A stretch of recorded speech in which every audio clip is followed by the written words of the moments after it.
Hello friends, நான் உங்க postman. நம்ம தமிழ்நாட்டில் நிறைய கட்சிகள் இருக்குங்க. அதிமுக, திமுக, மதிமுக, தேமுதிக, விசிக அப்படின்னு நிறைய கட்சிகள் நம்ம சொல்லிட்டே போலாம்.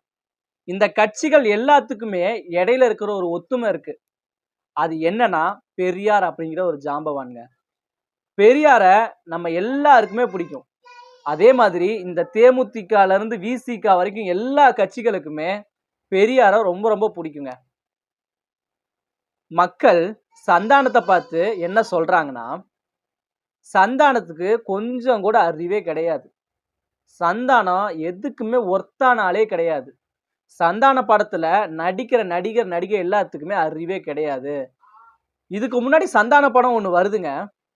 அந்த சந்தான பட போஸ்டர்ல சந்தானம் உடம்புல ட்ரெஸ் இல்லாம நிர்வாணமா போட்டோ ஷூட் நடத்துறாரு அப்படின்னு மக்கள் எல்லாருமே ரொம்ப கடுப்பாயி சந்தானத்து மேல தன்னோட கோபத்தை தீர்த்திருக்காங்க. அப்படி என்னங்க ஆச்சு? சந்தானத்து மேல ஏன் இவ்வளவு கோபம் அப்படின்னு கேட்டீங்கன்னா, ஆரம்பத்துல இருந்து சொல்றேன். சந்தானம் பாத்தீங்கன்னா, இப்போ வடக்குப்பட்டி ராமசாமி அப்படிங்கிற ஒரு படத்துல நடிச்சிட்டு இருக்காருங்க. அந்த படத்தோட ட்ரெய்லர் இப்போ ஒரு கொஞ்ச நாளுக்கு முன்னால ரிலீஸ் ஆகுது. அந்த படத்தோட ட்ரெய்லர் ரிலீஸ் ஆகி 5 நாளுக்குள்ள 9 மில்லியன் பார்வையாளர்களை தாண்டி போயிட்டு இருக்குங்க.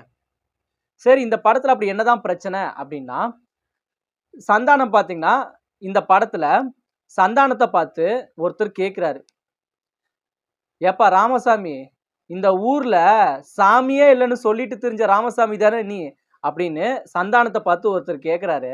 அதுக்கு சந்தானம் என்ன சொல்றாருன்னா, நான் அந்த ராமசாமி இல்லைங்க அப்படின்னு நக்கலா தெனாவெட்டா பதில் சொல்றாரு. இத பார்த்த திமுக இருக்குல்ல, திமுகல இருந்து திமுக தொண்டர்கள் வரைக்கும் எல்லா மக்களும் என்ன சொல்றாங்கன்னா, நீங்க பெரியாரை கிண்டல் பண்றீங்க.